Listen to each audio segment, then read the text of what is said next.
Hello students, welcome back. We're done with 2.1, and let's go to problem set from 2.2. As you can see, I assigned many problems here, but not all problems here require clarification. Let's go to 2.2. Here is the table of contents, and I have to go to, that page.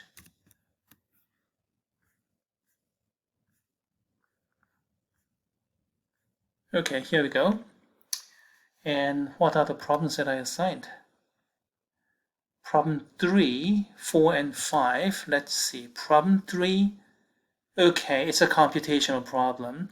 So you have to calculate AB times C and A times BC with these. Okay, do your computation and see if you have the same matrices in the end. How about number 4? Let A and B be square matrices of the same size and assume AB is equal to BA. Okay, let's suppose these are, these matrices A and B are commutative, and under that assumption, prove this and that. Okay, using the distribution. Okay, all right. Okay. Okay. Here we go. And key condition here is, of course, the commutativity. AB is equal to BA. That's important. You see, these two will not hold in general. For real number arithmetic, of course, this holds. This is complete square, and then this is square minus square formula. But for matrices, they do not always hold. They hold because, in this particular case, AB is equal to BA. We have commutativity, that's why. So you really have to specify exactly at which step AB equals to BA is being applied here. I think I'll have to sacrifice one problem. Okay, so let's go ahead with this one.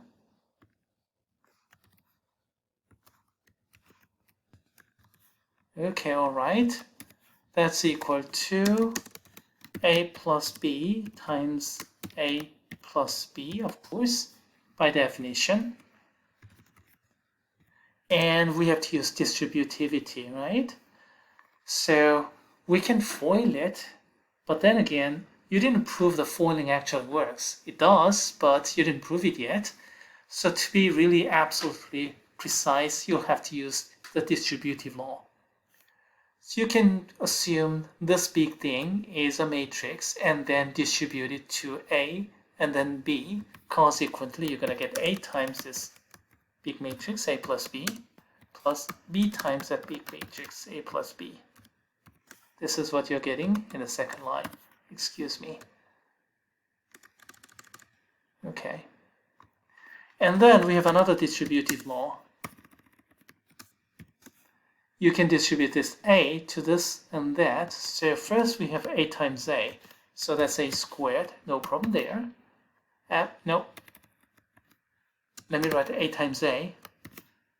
And then we have A times B. And then we have to distribute this one. So B times A. And then B times B. That's what we get. Okay, all right. Now what is A times A? I can abbreviate it as A squared, of course.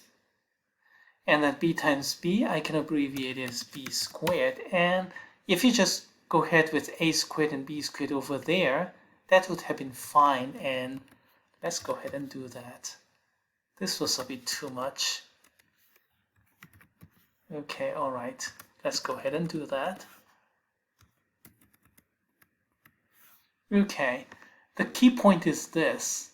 This BA is equal to AB. I just highlighted in red this condition.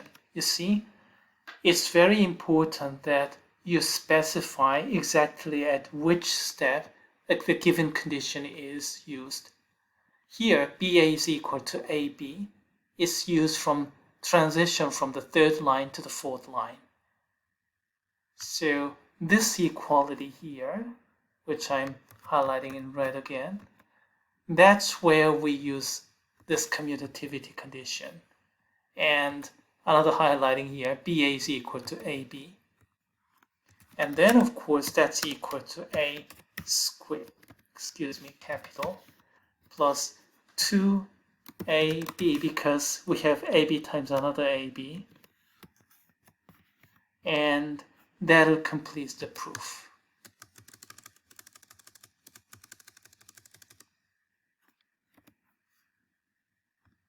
So I ended up completing one problem.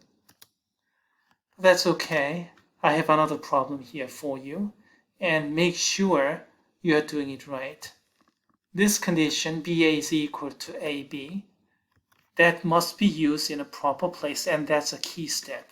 You should not be jumping that one up. You can skip some other things. You can go ahead from here directly over there through foiling. Yeah, you can do that from here to there directly by FOIL method. And I'm not going to take off any point if you do that. But if you miss this one, BA is equal to AB, that's going to be a deduction. So you can throw away some other things, but from here to there, you can't. So this step here, which I just highlighted here, this is absolutely necessary because this one is directly related to the given condition.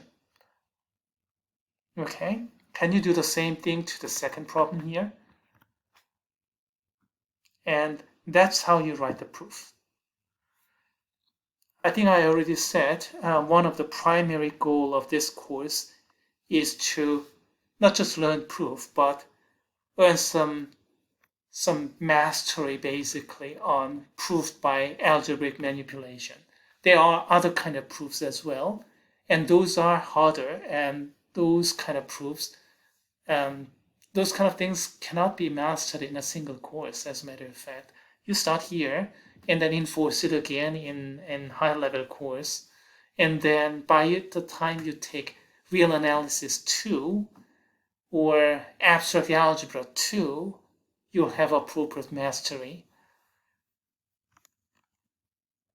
But this kind of proof by algebraic manipulation, we're going to get the mastery done in this course.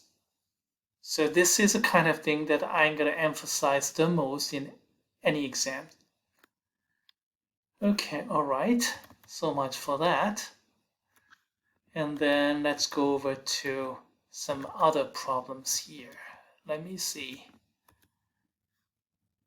We did 4. How about 5?